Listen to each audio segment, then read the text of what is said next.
where we fight. When they try to create different standards which are not scientifically based, then definitely that's something we go in and say, no, you have to give fair treatment.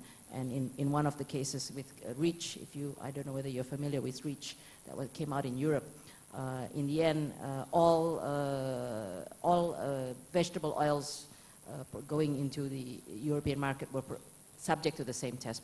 Prior to that, they had a different test they didn't subject the European-based vegetable oils to the test, but they did subject to other countries. So this is, I think, an ongoing thing. Getting MRA with a developed country is almost impossible, I think. Second, on your second question is very important because we are facing this right now with our palm oil and you're right, it's private. It's not just private sector to private sector, you're the buyer, but the consumers in the country where the buyer comes from puts a lot of pressure on the buyer regarding this. What we have done is exactly that. We facilitated between the private sector company in Indonesia, who's the exporter, and the buyer, number of buyers in various countries. Okay, you guys come up. It was basically instigated by by consumer and Greenpeace reports. So we said, come up with a third independent study, and whatever the outcome, you live by it. And the private sector company promised to do the changes. That was the first thing we did. But the second thing, which is more important, we found that this is what we found. Companies like Nestle, they're very innovative. They actually have these services exist. They have companies that now do these independent third-party assessments and come up with solutions, both for the exporter as well as for how consumer countries deal with it. And I think that's sort of the more positive approach to it, in the sense that countries' governments are willing to facilitate and change policies if need be, because we all have climate change action plans, domestic climate change action plans. And we want to facilitate our companies and our exporters. But don't punish us by asking us to do it immediately. Give us time to adjust. And a lot of, like palm oil, it's smallholder farmers. The companies are buying from smallholder farmers who need time to adjust to more sustainable practices. Harry, can I just maybe ask you to comment on that? How do developed countries allow that kind of thing to happen? In other words, they have very high standards, and companies, and countries wanting to send exports to that country. How do they deal with that and keep standards up in their own country? It would seem to be a conundrum that's very, very difficult, or a circle that's very difficult to square. They often do try to find the kinds of firms that Marie has mentioned when the principal importer, such as a Nestle, is not terribly innovative, to try to arbitrage. I mean, it's such a rational solution that it boggles the mind to wonder why you didn't think of this beforehand. But this is the kind of space, in fact, that we're entering in our firm, is to try to help bridge this gap between what makes so much sense and why there has been no solution before. Because this is what's been painted as sort of backdoor protectionism, effectively, right? You can do stuff with tariffs, but if the regulations are too tough, you're back at square one. Absolutely. Mr. Wei, do you have a comment on this?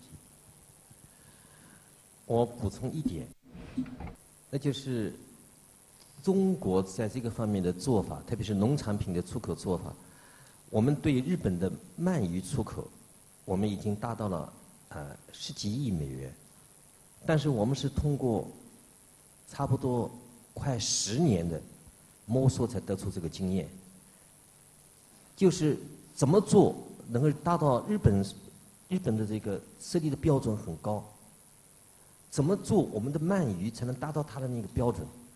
And we have figured out one way, that is we invite the technicians from Japan and do a research from the salmon cultivation and the fishing.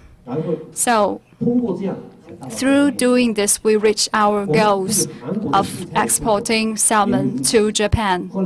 The same situation goes with our export to Korea. So we also invite some Korean people to Shandong province in our country to see how they grow their food in China and to see how we can meet their standard in growing this food. So we then popularize these methods for growing food, and then we can reach their standard. So I think we have a lot of things to do in meeting their standard. So we should respect their standard and also increase the scientific content in our agricultural food. Good, thanks, Mr. Wang. Rob, did you have a quick... No, thank you very much. I mean, I think that the question is pointing to one of the biggest challenges for developing countries is now moving very, very sharply away from tariffs to actually questions of standards. And it's both public and private standards. And I think that some of the examples that have been mentioned are very real. I want to throw two more issues into the pot. And I think the first one is that in addition to private standards being imposed by supermarkets and whatever, we are also having the situation where we've got this food miles issue, where you're saying that the transport only is calculated and that the more carbon is used on bringing products from afar than from nearby, and therefore consumers should be supporting nearby. It often ignores the fact that more carbon is used in the production of the products from nearby. It's unfair, it's unjustified, and it adds to, I think, what my colleague Mari Pengistu was talking about things like the REACH legislation. So I think, and there's also the border adjustment taxes, which is on the cards in the United States, at least as a proposal. So I think all of this is really raising the game.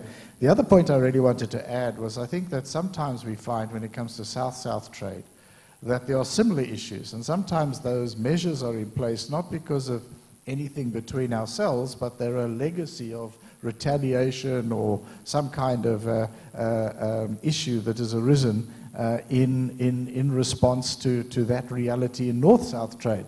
And I think that what we try to do actually in our discussions on trade with our partners in the South is to say, let's be frank about these things. They're there, and let's see what we can do to on a, at least on some sort of an immediate basis, let's start to address them. There's always a number of them, and we have some as well.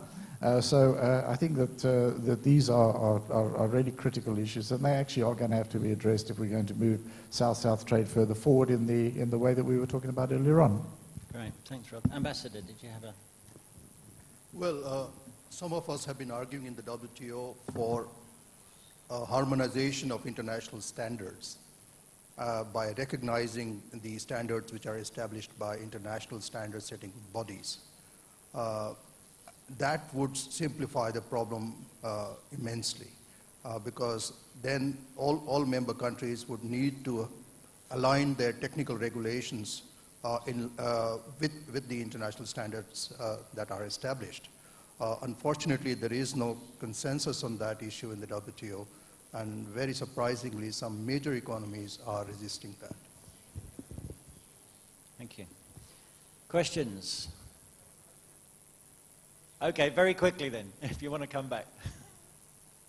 Very quickly, because we're running out of time.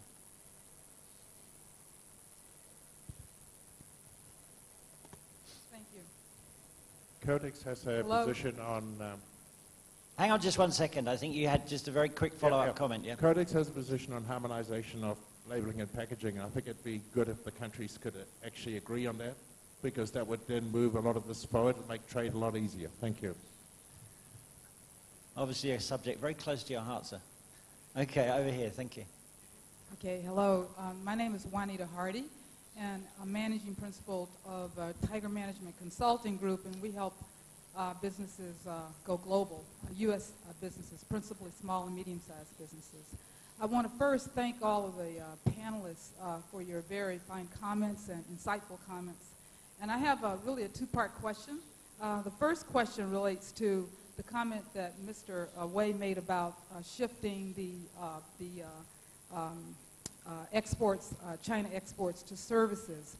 I would appreciate some comments on what China is doing in that area to increase its export in services, particularly in professional services.